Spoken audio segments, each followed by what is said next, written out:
capabilities. Our next speaker is Malcolm Carter. Malcolm is a talent development leader with a proven record of experience in client services, curriculum management, research, organizational readiness, corporate assessment, high potential assessment and recruitment, and change and growth management. Malcolm has practiced equity towards an inclusive workplace through establishing strategy, policy, sourcing, hiring, and programming. He's led learning and organizational readiness projects affecting several thousand employees using innovation and research towards client expectations, including hiring of high potentials in finance, energy, and aerospace. Today, Malcolm is going to be talking to us about the future of high potential leadership development programs. All right, thanks, Nanette. Happy National Leadership Development Day to everyone. I'm glad to see so many names and faces here. And I'm going to jump right into my presentation. I know we have 15 minutes here, and I'm going to stay to my time to the best of my ability. And let's see here.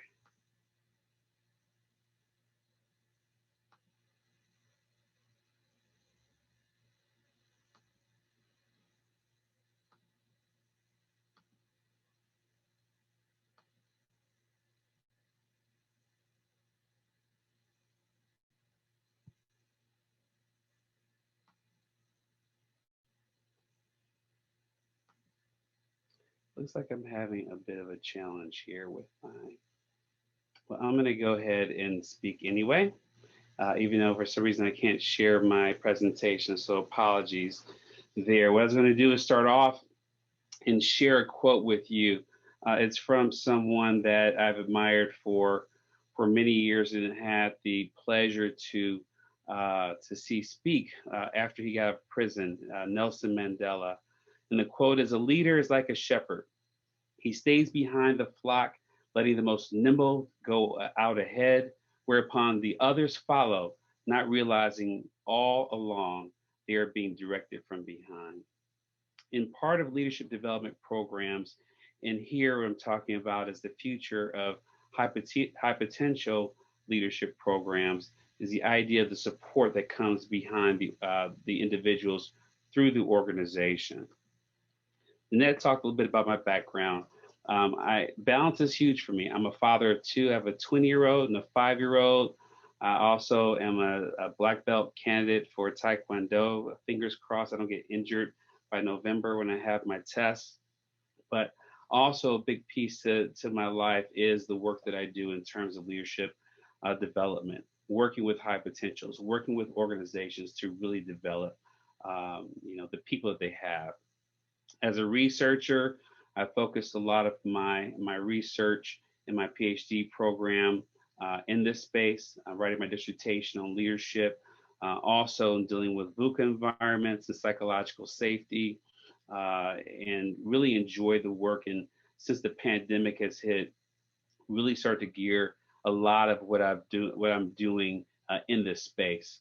As a practitioner, I've also worked for organizations like GE Capital, GE, Excel corporations, where I've led programs, early career programs, mid-career programs, whether that's in the US or globally, bringing together all this wonderful high potential talent and to really have them grow and make a difference within organizations.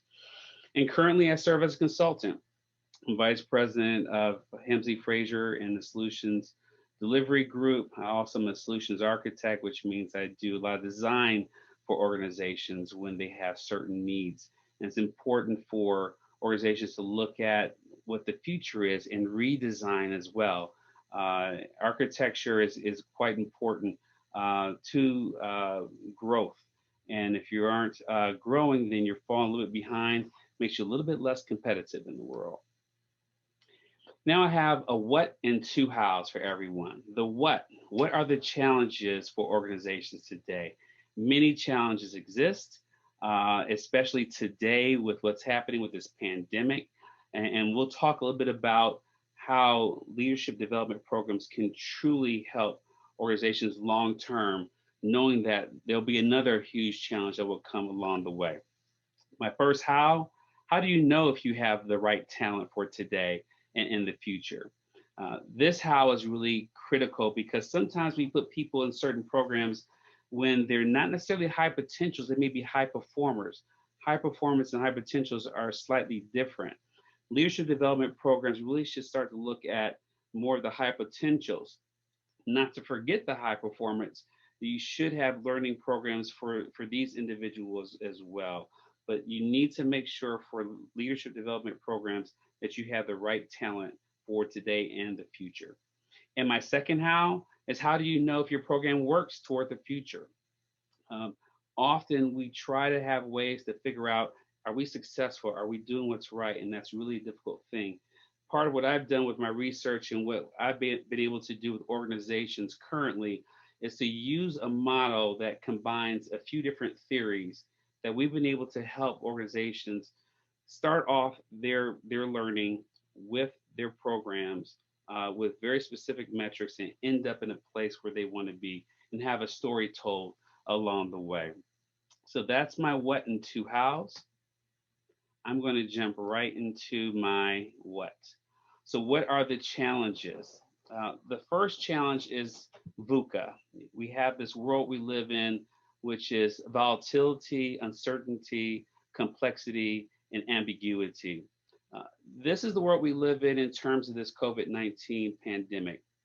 About every 10 years or so, we have something major that happens, whether it's 9/11 and security issues that occurred back then, the financial crisis that happened again today, this COVID-19 pandemic, which we still live in, and who knows what's going to be next approximately 10 years from now.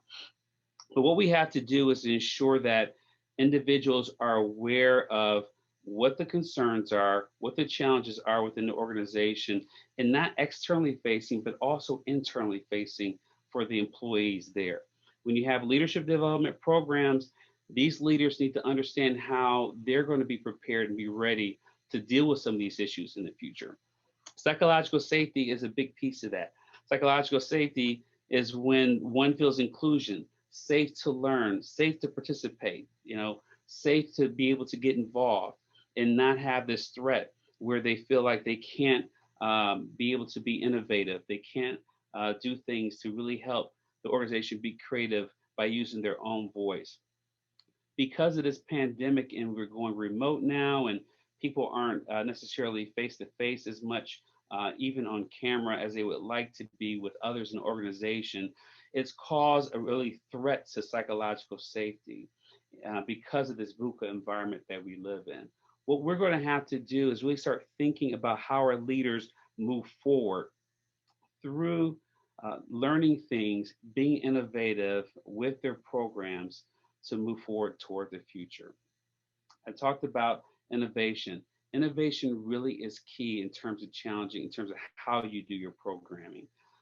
There have been programs for leadership development that have existed for high potentials for years, for decades.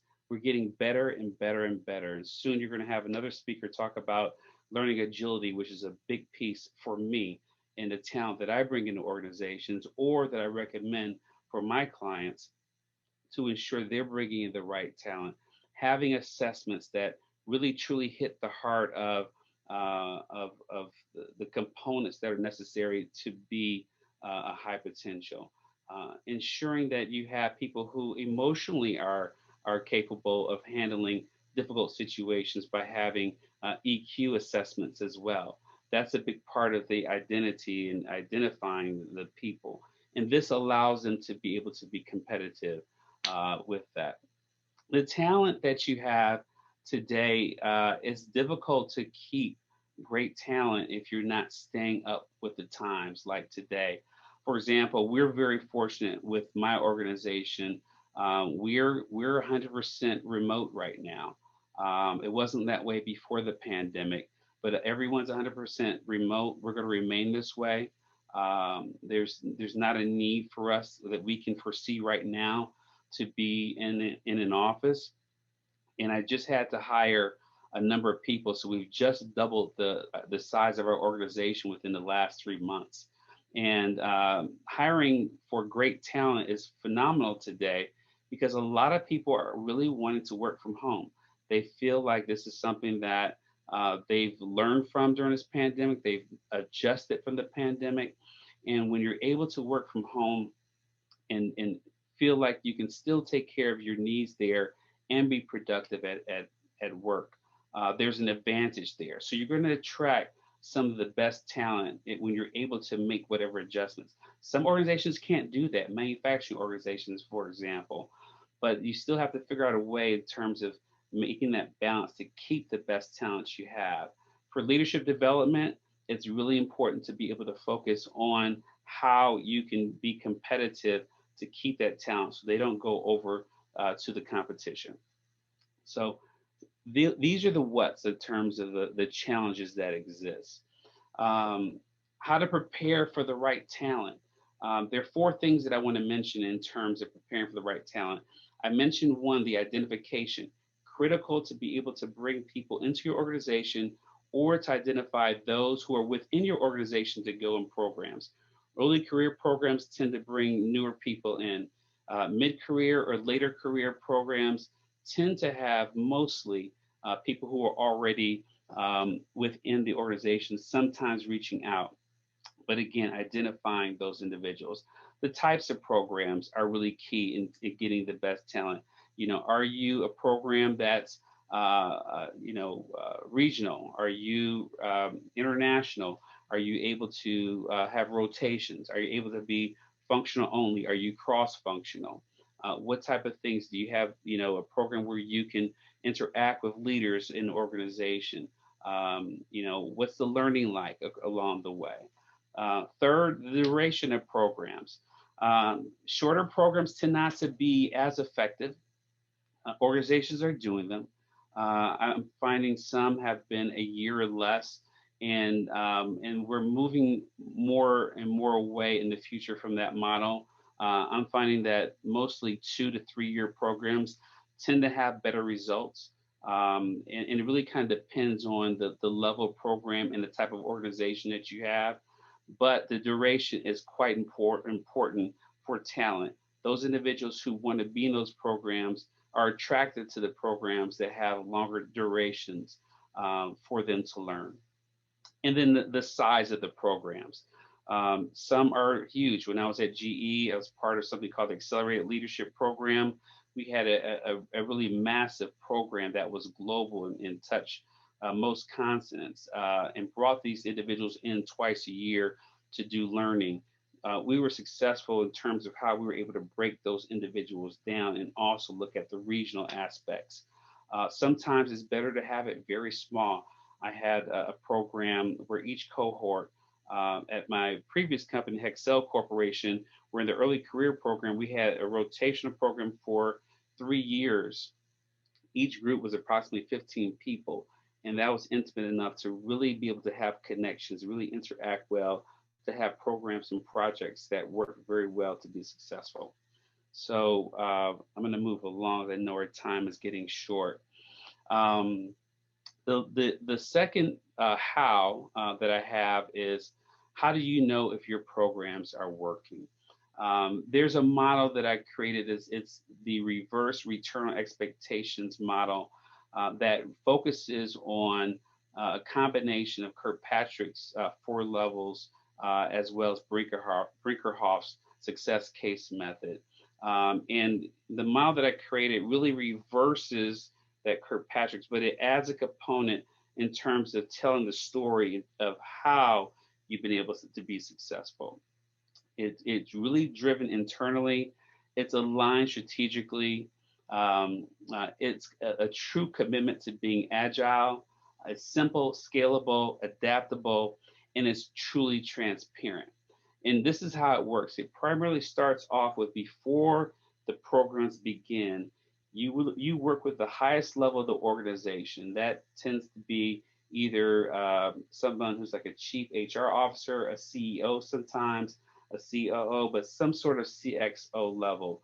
Understanding what the very simple metrics those individuals are looking for in order to say, okay, this program is going to be successful if they are able to achieve this. And then go down to each level and to say, what do you feel like the best metric is for this program?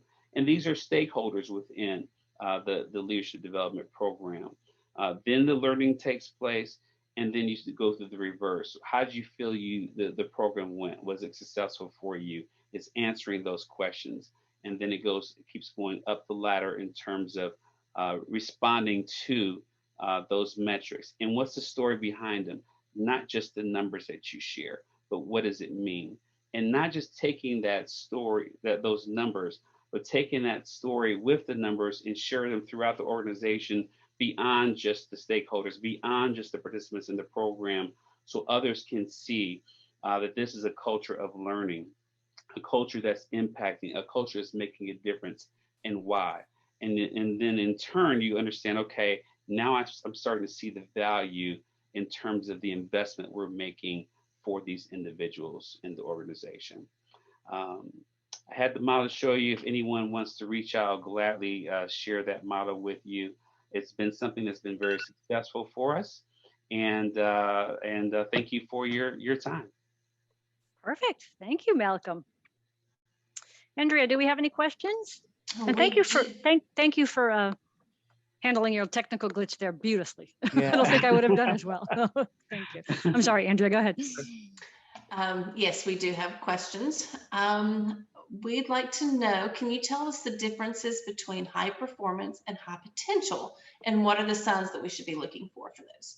Absolutely. So a high performer is someone who has a particular job and they achieve very well, whether it's making numbers or whatever their metrics are that they're trying to achieve in that position, they are doing it quite successfully.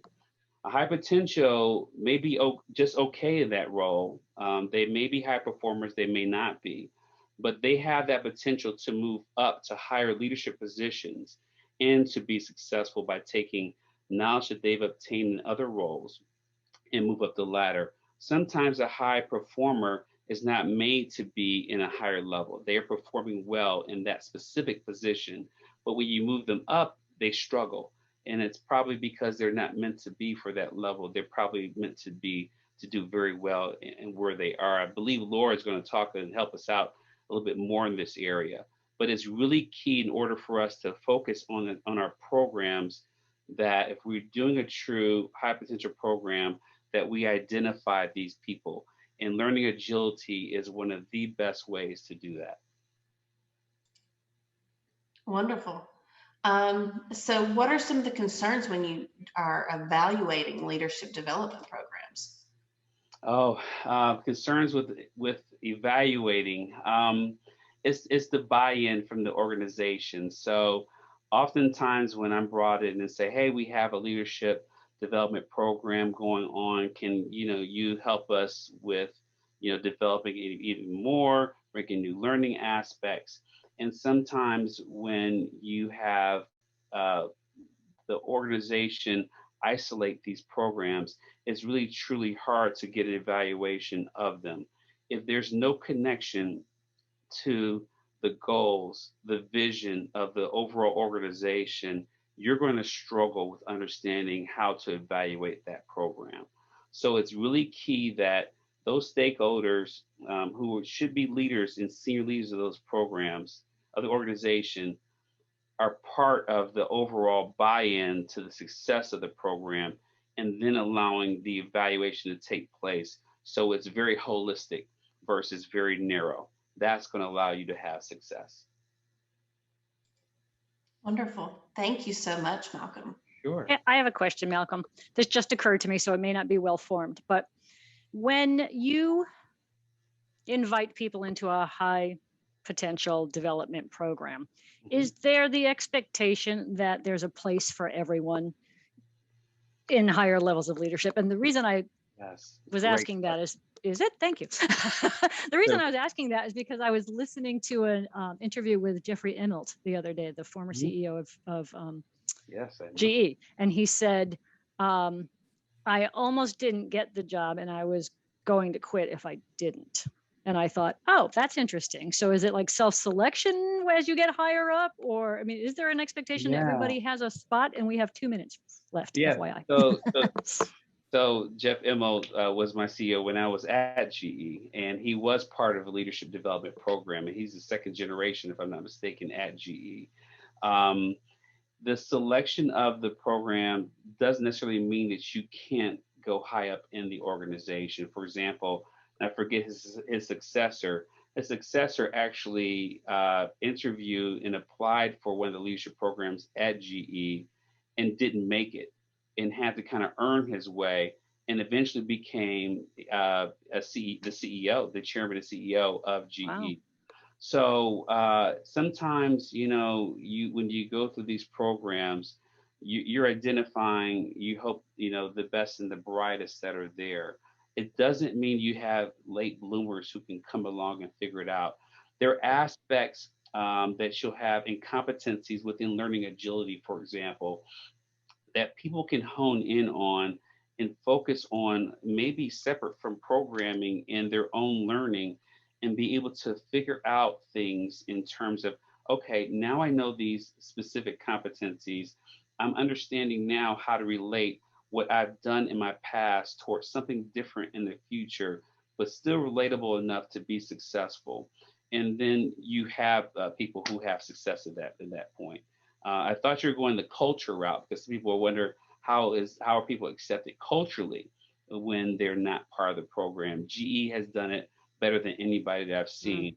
But if you have an organization that embraces learning for all talent and provides learning for all talent, then it's easier to embrace those people as not being these higher echelon of worker, but still working to achieve the same goal as an organization, the same vision of that organization.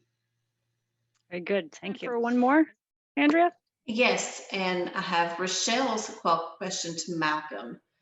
If you wanted to develop a program to assess leadership potential in non-leaders, what skills would you address?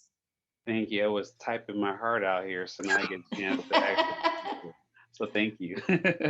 That's a good question. Early career programs tend to have people who are non-leaders already in them. They're actually just starting off.